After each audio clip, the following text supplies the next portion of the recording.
வதங்கணும். இப்போ பாருங்கள், வெங்காயம், பூண்டு, காஞ்ச மிளகாய் ஒரு 5 போட்டுக்கணும். இது முருங்கைக்கீரை சாம்பார். நீங்கள் முருங்கைக்கீரை கடையில் கிடையாது, இது முருங்கைக்கீரை சாம்பார். முருங்கைக்கீரை கடையில்னா பருப்பு, மிளகா, தக்காளி, கீரை எல்லாம் ஒன்றா போட்டு வேக வச்சு கடைஞ்சி தாளிக்கணும். அதுதான் முருங்கைக்கீரை கடையில். இது முருங்கைக்கீரை சாம்பார் இப்போ நான் வச்சிட்ருக்கிறது. இது ஒரு டிஃப்ரெண்ட்டான டேஸ்ட்டாக இருக்கும் அந்த சாம்பார். இப்போ உப்பு போடுங்க.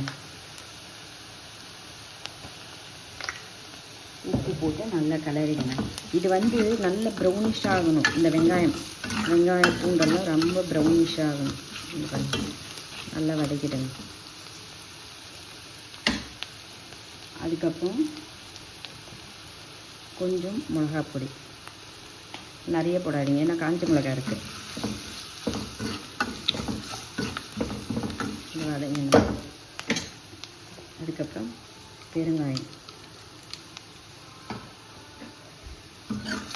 இது போட்டு வதக்கிட்டு, அதுக்கப்புறம் இந்த பாருங்கள், தக்காளி பருப்பு போட்டு வேக வச்சுருக்கேன் நான். இந்த பாருங்கள், தக்காளி பருப்பும் போட்டு நல்லா வேக வச்சுருக்கேன். அந்த சாம்பார் எடுத்து இதில் ஊற்றணும்.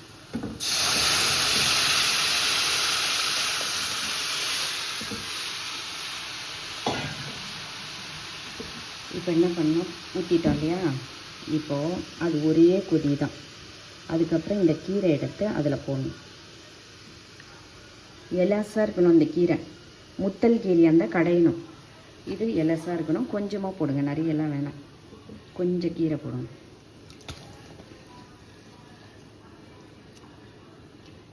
அவ்வளோதான். இது ஒரு 5 மினிட்ஸ், அதுக்கு மேலெல்லாம் வேக வைக்கக்கூடாது. 2 மினிட்ஸ் கூட போதும். ஏன்னா முருங்கைக்கீரை கசப்பு எடுக்கும், அதனால வேக வைக்கக்கூடாது. அவ்வளோதான். இது என்ன பண்ணணும், நீங்கள் இந்த முருங்கைக்கீரை சாம்பார் ஒரு 5 மினிட்ஸில். இது எலசாக இருக்கணும். எலசாக இருந்தால் தான் நீங்கள் சாம்பார் வைக்கணும், இல்லையா கடையில் பண்ணணும். கொஞ்சம் முத்தெல்லாம் இருந்துச்சு அப்படின்னா நீங்கள் சாம்பார் பண்ணாமல் கடையில் பருப்பு, தக்காளி, காஞ்ச மிளகா, கீரை எல்லாம் போட்டு ஒன்றா ஒரு 3 விசில் முன்னே கடைஞ்சிட்டு, நீங்கள் குண்டால கூட வைக்கலாம். நல்லா வெந்த உடனே கடைஞ்சிட்டு வடகம் போட்டு தாளிச்சிடணும். அது கடையில். இது சாம்பார். இது நம்ம எப்படி காயெல்லாம் போட்டு செய்வோம் அதே மாதிரி இது சாம்பார். எலசாக இருக்க கீரை சாம்பார் வைங்க, முத்தல் கீரை கடையில் பண்ணுங்கள். தேங்க்யூ.